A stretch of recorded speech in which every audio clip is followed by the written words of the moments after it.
Salut tout le monde, quel plaisir de vous retrouver pour aborder les tableaux dans Word. Vous allez voir, ce n'est pas si compliqué qu'il n'y paraît, bien au contraire. Pour en créer un rapidement, allez dans l'onglet Insertion et juste en dessous, vous avez le gros bouton Tableau. Alors si je clique dessus, eh bien je peux directement créer un petit tableau ici grâce aux petites cases. Il suffit de pointer pour voir les résultats en arrière-plan et je peux aller jusqu'à 8 colonnes et 10 lignes. Maintenant, si vous voulez un tableau plus grand encore avec plus de cases, allez dans Insérer un tableau et là vous pouvez librement taper le nombre de colonnes et le nombre de lignes que vous désirez. Pour l'exemple ici, je vais prendre un petit tableau de 5 sur 5, voilà. Alors vous voyez, pour des tableaux tout simples, il n'y a pas de problème. Maintenant, si vous avez un tableau un peu plus complexe à créer, je vous conseille de toujours réfléchir à l'organisation avant de l'insérer. Exemple, vous avez ce type de tableau à créer. Deux possibilités alors, soit de créer au départ 4 lignes et 4 colonnes, comme ceci, et ensuite vous allez choisir ces 4 cases-là et les fusionner, ainsi que ces 4 autres cases-là et les fusionner également, ce qui donnera ce résultat-là.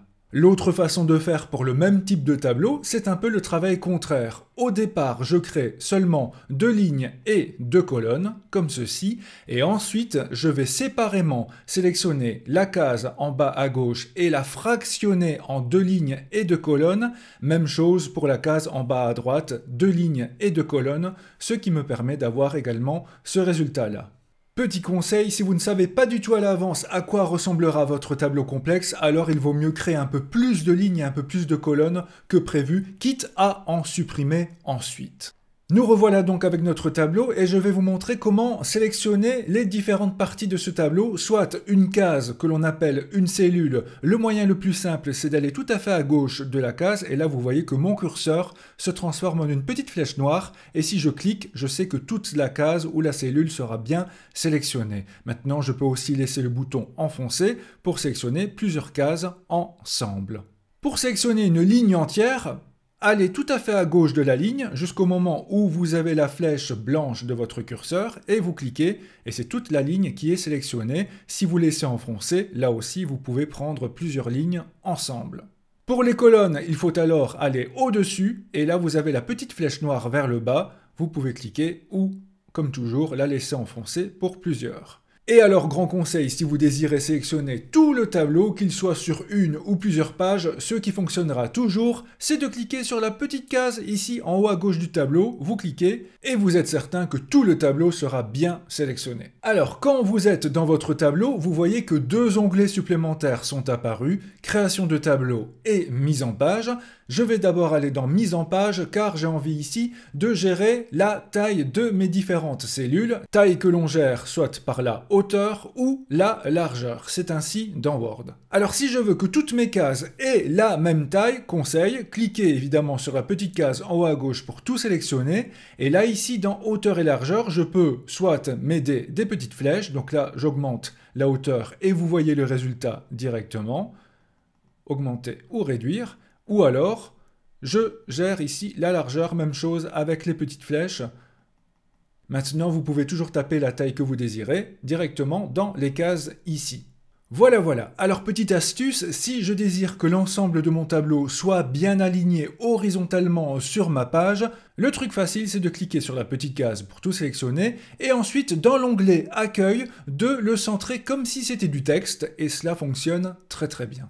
J'ai rempli mon tableau avec quelques mots et je vais retourner dans mon onglet mise en page car là plein de boutons nous seront très utiles. Imaginons tout d'abord que j'ai oublié une ligne par exemple entre la deuxième et la troisième, eh bien je peux sélectionner par exemple la deuxième ligne et je vais ensuite mettre insérer en dessous ici pour insérer une ligne en plus en dessous. J'aurais pu aussi sélectionner la troisième et cliquer sur insérer au-dessus, ça vous le comprenez.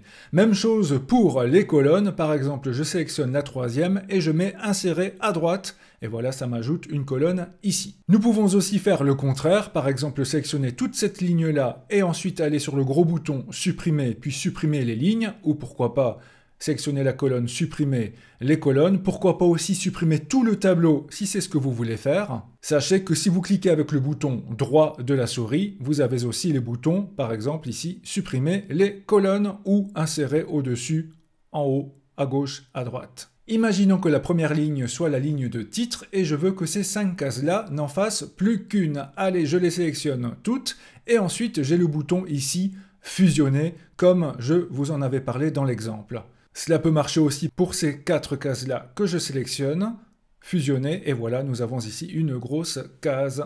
Le contraire fonctionne évidemment aussi. Imaginons que cette case-là doit être découpée en 3 colonnes. Eh bien, je l'ai sélectionnée. Je vais ensuite dans fractionner cette fois.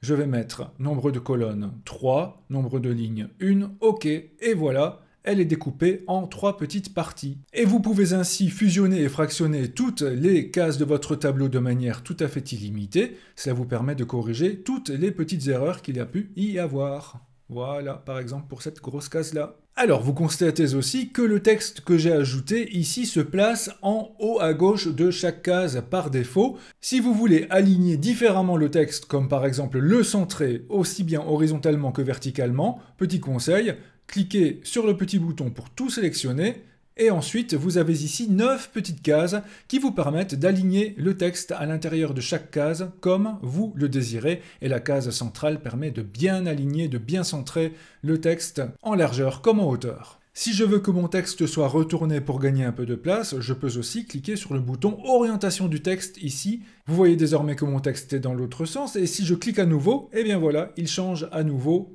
Encore un clic et on revient à la version de base. Allons voir désormais ce qu'il y a dans l'onglet création de tableau. Là, on va pouvoir gérer notamment tout ce qui est bordure et trame comme nous le désirons. Commençons par la trame de fond, ce qui est le plus simple, c'est-à-dire la couleur de fond de nos différentes cases. Je sélectionne par exemple cette case-ci.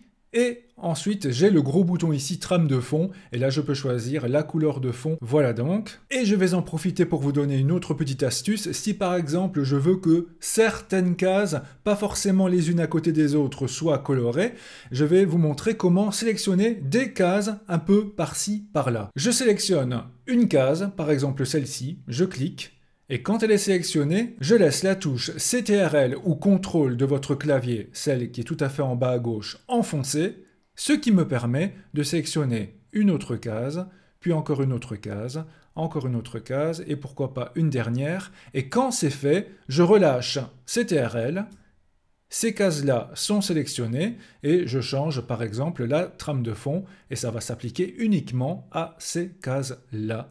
Voilà. Au niveau des bordures, il y a plein de façons de faire. Moi, je vais juste vous montrer celle qui me paraît la plus efficace et la plus rapide. Si par exemple, pour commencer, je désire un cadre tout autour plus épais, je sélectionne tout mon tableau. Tout dépend toujours de ce que vous sélectionnez au départ. Et ici, vous avez 2 listes déroulantes. Je vais prendre la première, où là, j'ai quelques styles de bordure, déjà plus épaisses, certaines prédéfinies. Ici, je vais prendre la bordure de base, mais juste en dessous, là, je peux gérer l'épaisseur de la bordure. Je prends par exemple celle-ci. Et alors, pour aller plus vite, je vais cliquer sur bordure, mais la petite flèche en dessous, et ensuite mettre bordure extérieure. Et là, si je clique, vous voyez directement le résultat. Maintenant, vous voyez qu'il y a plein d'autres possibilités. Par exemple, toutes les bordures, pour que toutes les bordures soient bien épaisses. Aucune bordure. Pourquoi pas si vous voulez créer un jeu avec des cases sans bord, par exemple. Vous avez aussi bordure droite, gauche, supérieure au-dessus, inférieure en dessous.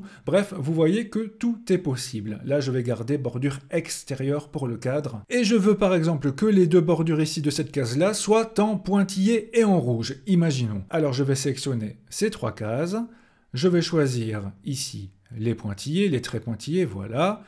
Je choisis l'épaisseur, un peu plus épais, et alors dans couleur de stylet, là je vais mettre le rouge.